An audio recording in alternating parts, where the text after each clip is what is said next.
बाळासाहेबांच्या तमाम शिवसैनिकांना तुमच्या ह्या अनिश गाढवेचा, बाळासाहेबांच्या लहानशा शिवसैनिकाचा आणि शिवसेनेच्या प्रवक्त्याचा मानाचा जय महाराष्ट्र. शिवसैनिकांनो, मानाचा जय महाराष्ट्र. आज पुन्हा थोडासा आवाज वर खाली झालाय शिवसैनिकांनो, थोडं सहन करून घ्या. शिवसेनेचं होऊ द्या चर्चा अभियान उभ्या महाराष्ट्रात चालू आहे. या भारतीय जनता पक्षाची, या शिंदे टोळीची पोलखोल करणारं हे अभियान उभ्या महाराष्ट्रात चालू आहे. शहरं असतील, खेडी गावं असतील, वाड्या वस्त्या असतील, चौक चौक असतील, रस्ते रस्ते असतील, साऱ्या ठिकाणी उभं राहून, रस्त्यांवर उभं राहून या भारतीय जनता पक्षाला आणि या शिंदे टोळीला प्रश्न विचारले जात आहेत शिवसेनेच्या मार्फत.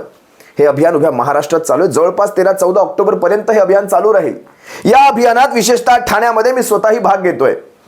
ठाण्याच्या रस्त्यांवर ज्यावेळेस उभा राहतो ना शिवसैनिकांना, तुम्हाला आजच सांगतो, ठाण्याच्या रस्त्यांवर ज्यावेळेस उभा राहतो त्यावेळेस अंगात एक वेगळा जोश आलेला असतो.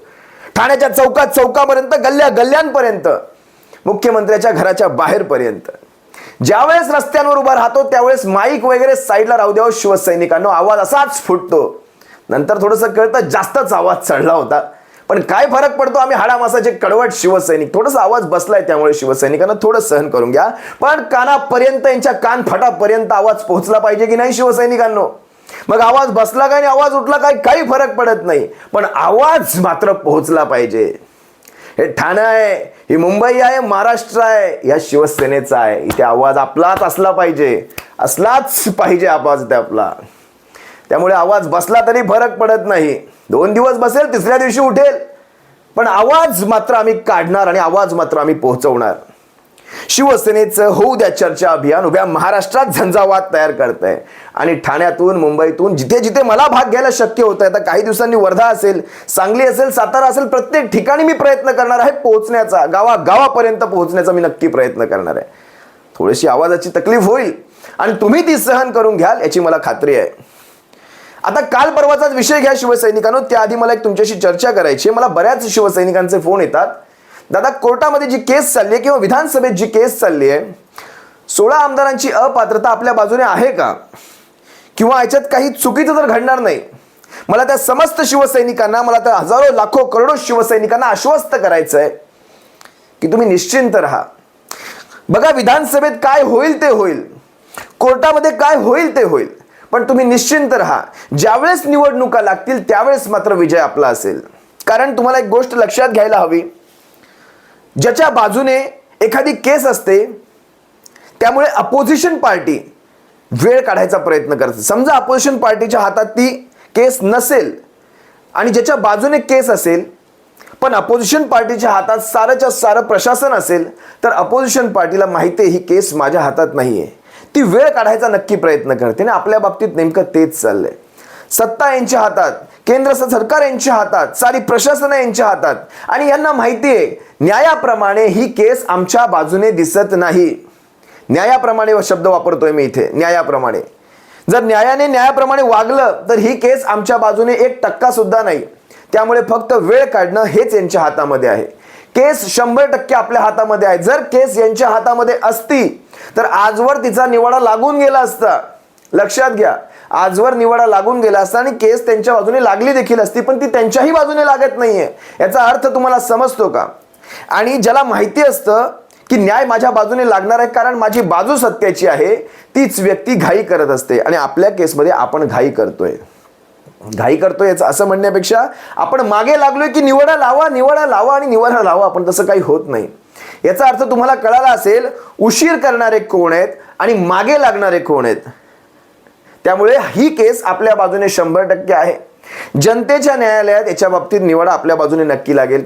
अजूनही आपला कोर्टावर विश्वास आहे आणि अजूनही विधानसभेच्या अध्यक्षांवर का कुणास ठाऊक, पण त्या पदाला एक मान असतो ना, त्या पदाला मान ठेवून विश्वास ठेवतोय की निवडा लावतील. पाहूयात काय होईल ते होईल. तुम्ही निवडा नाही जरी लावलात तरी तुम्ही नाही म्हणून सांगा, आम्ही सुप्रीम कोर्टासाठी मोकळे होऊन जाऊ. पण ते देखील यांनी केलं पाहिजे, त्यासाठी यांच्यात दानत पाहिजे.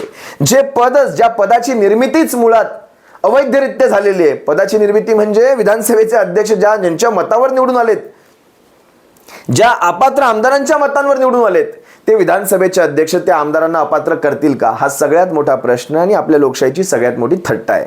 त्यामुळे या विषयावर मी सध्या तरी काय म्हणत नाही. 1-2 दिवसात याच्यावर पुन्हा विधानसभेत चर्चा होणार आहे.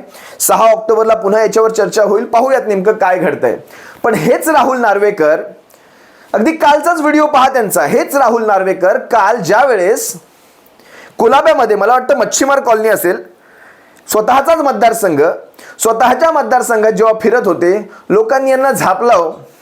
मी तुम्हाला मागेही सांगितलं, राहुल नार्वेकरांचं सगळ्यात जास्त कुणाचं नाव बदनाम झालं नाही ह्या सगळ्या प्रकारामध्ये. महाराष्ट्रामध्ये सगळ्यात जास्त बदनामीचा बळी कुणाचा दिला असेल तर तो राहुल नार्वेकरांचा दिलेला आहे.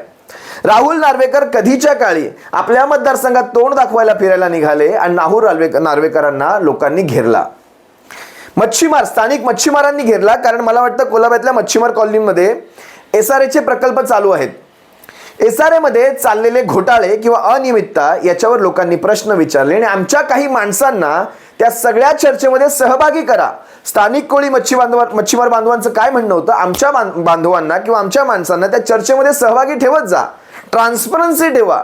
त्यावर राहुल नार्वेकर भडकतात आणि त्यांची विधानं मी तुम्हाला सांगतो. हे नार्वेकर काय म्हणतायत, माझ्यासोबत दुटप्पीपणा करू नका. आणि रागात, एकदम पारा, मला वाटतं पारा ते तापमापी फोडून बाहेर पडला होता बहुतेक यांचा. कारण ऐकायची सवय नाही.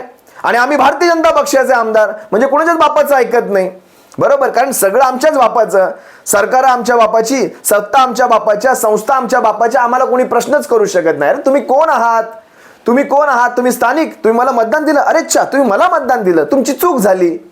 हेच राहुल नार्वेकरांच्या डोक्यात असणार आहे कदाचित. हा माणूस हा विसरून गेला की हा विधानसभेचा अध्यक्ष आहे, तिकडे आमदारांना झापायची कामं करतोय, इथे जनतेला झापायची कामं करतोय हा माणूस. म्हणजे जनता आणि तुमच्या आमदारात तुम्ही फरक ठेवला नाही. ही जनता तुमची आमदारकी कशी काढून घेईल राहुल नार्वेकर, हे लक्षात ठेवायचं. स्थानिक मच्छीमारांना तुम्ही झापता, त्या आगरी कोळी बांधवांना तुम्ही झापता, त्यांची घरं तुटलेत तिथे, त्यांना SRA मध्ये त्यांच्या बाबतीत दुटप्पीपणा होतोय आणि तुम्ही म्हणताय माझ्या बाबतीत दुटप्पीपणा करू नका. माझ्याकडे खूप काही आहे करण्यासारखं, म्हणजे धमकी. लक्षात आलं तुमच्या. पण मी करत नाही, माझ्याकडे खूप काही आहे करण्यासारखं म्हणजे तुम्हाला देशोधडीला लावायची पूर्ण तयारी मी करू शकतो. कारण मी गुजरातचा मिंदा आहे, मी गुजरातचा मिंदा आहे, मी सगळं काही करू शकतो. इथे गुजरात, सगळे अख्खा गुजरात आणून बसवू शकतो तुमच्या उरावर बसवून. पण मी करत नाही. आमच्यावर उपकारच करतायत राहुल नार्वेकर, पण मी करत नाही. हे छक्के पंजे माझ्याशी खेळू नका. अरे छक्के पंजे तुमच्या बापाने, तुमच्या सरकारांनी सगळ्या उभ्या महाराष्ट्राशी खेळले, उभ्या हिंदुस्थानशी खेळले. छक्के पंजे उभ्या महाराष्ट्रात तुमचे छक्के पंजेच चालू आहेत. त्यामुळे तुम्ही जनतेला सांगू नका छक्के पंजे कोण खेळतं. उभ्या महाराष्ट्राच्या लोकशाहीशी थट्टा मांडली तुम्ही, त्याचा छक्का पंजा केला आणि तुम्ही म्हणताय छक्के पंजे आमच्याशी खेळू नका. हे राहुल नार्वेकरांच्या तोंडात शोभत देखील नाही. आणि मी 5 वर्षांनंतर तोंड दाखवणार नाही. अरे 5 वर्षांनंतर तोंड कोणी बघणार पण नाहीये. 5 काय, हा न्याय निवडा लावा, तुमची तोंड आताही कोणी बघणार नाही. 5 वर्षाच्या गोष्टी नंतर करा. राहुल नार्वेकर तुमच्या नागपूरवाल्यांच्या सकट सगळे घरी तोंड दाखवायच्या लायकीचे राहणार नाहीत. 5 वर्षांत तोंड दाखवणार नाही. आले बांद्र्यावर, तुम्ही त्या बांद्र्यावाल्यांच्या पाठीशी उभे राहिला, त्यांना निवडून दिलं. त्यांच्या पोटात का पोटशूळ उठतो बांद्र्यावाल्यांच्या पाठीशी? कारण बांद्रेवाले पुऱ्या महाराष्ट्राच्या पाठीशी उभे राहतात. ते महाराष्ट्राचे, तुमच्यासारखे बाहेरच्यांचे नाहीत, गुजरात धार्जिने की दिल्ली धार्जिने. हे महाराष्ट्राचे आहेत, हे कुठे जाणार नाहीत. हे ठाकरे आहेत, हे इथलेच, हे स्थानिक, हे भूमिपुत्र. तुम्ही कुठले? तुम्हाला काय हो, तुम्हाला हक्काला तर तुम्हाला दिल्ली आहे, तुम्हाला गुजरात आहे, सारं तुमचंच आहे. आम्ही इथलेच. त्यामुळे तुम्हाला बांद्रेवाले आठवले, त्यांच्यासारखं आम्ही 5 वर्षांनी आलो नाही. तुम्ही आला होतात पाहिला. तुमच्या मतदारसंघात तुम्ही किती वर्षांनी तोंड दाखवलं ह्याचा तरी आकडा सांगा एकदा. आणि पहिली गोष्ट, ते कॉलर उडवून नाचलेत ना तुम्ही कुठेतरी दहीहंडीला, ते कॉलर उडून, त्यातच तुम्ही कुठले हे आम्हाला कळालं. दर्जा काय तुमचा, अव्वल दर्जा आम्हाला कळाला. नार्वेकर, माझ्यासोबत काम करायचं असेल तर सरळ काम करा. माझ्यासोबत काम, तुमच्यासोबत कोणाला काम करायचं असणार त्यांच्यातल्यांना? ते स्थानिक मच्छीमार काहीतरी बोलतायत, काहीतरी विचारतायत, म्हणजे प्रश्न विचारायचाच नाही. यांनी विधानसभेत कोणाला प्रश्न विचारू देत नाहीत. इथे लोकांना स्वतःला ज्यांनी त्यांना निवडून दिलं त्यांना देखील प्रश्न विचारू देत नाहीत. हे राहुल नार्वेकर पाहिजेत आपल्याला भविष्यामध्ये. आणि हे राहुल नार्वेकर सगळ्यांचा न्याय निवाडा करतील. यांना स्वतःचा राग कंट्रोल करता येत नाही, ॲग्रेशनवर कंट्रोल करता येत नाही. हे राहुल नार्वेकर न्याय करणार कुणाकडनं? ही सुद्धा एक लोकशाहीची थट्टा आहे. आणि हा माणूस सरळ निघून जातो तिथनं. म्हणजे लोकांच्या तावडीत कधी नव्हे ते सापडले आणि तिकडून निघून देखील गेले. या अशा दुटप्पी माणसांना खरंच तुम्ही सांगा मला शिवसैनिकांनो, या अशा दुटप्पी माणसांकडे तुम्ही न्याय निवाडे सोडूनच द्या. कमीत कमी स्वतःच्या मतदारसंघातल्या लोकांचे प्रश्न तरी मार्गी लागू द्यात. आपल्याला ह्यांच्याकडनं बाकी कुठलीही अपेक्षा नाही. जास्त काही या विषयावर बोलत नाही. राहुल नार्वेकरांकडून जर आपण खरंच न्यायाची अपेक्षा ठेवत असू तर ती आपली भाबडी अपेक्षा आहे. शेवटी ही अशीच चौकट आहे, या चौकटीतूनच आपल्याला जायचंय. जाऊ चौकटीतनं, पण चौकटीकडनं न्यायाची अपेक्षा ठेवू नका. या राहुल नार्वेकरांकडनं कुठूनही न्यायाची अपेक्षा करू नका. करायचं असताना तर हे बघा, शेवटी आपल्या एका दणक्याने, आपल्या एका अशा निबार दणक्याने या माणसाचा घाणा दौरा रद्द झाला. नशीब त्या घाणाची घाणा नाही करून ठेवली यांनी तिकडे जाऊन. याचा घाणा दौरा रद्द झाला. शिवसेनेची याचिका, शिवसेनेचं प्रतिज्ञापत्र कोर्टात पडलं, ह्याचा दौरा रद्द होतो. म्हणजे समजून जा हे किती पळकुटेपणा करतायत. यांचा पळकुटेपणा थोडा सोपा नाहीये.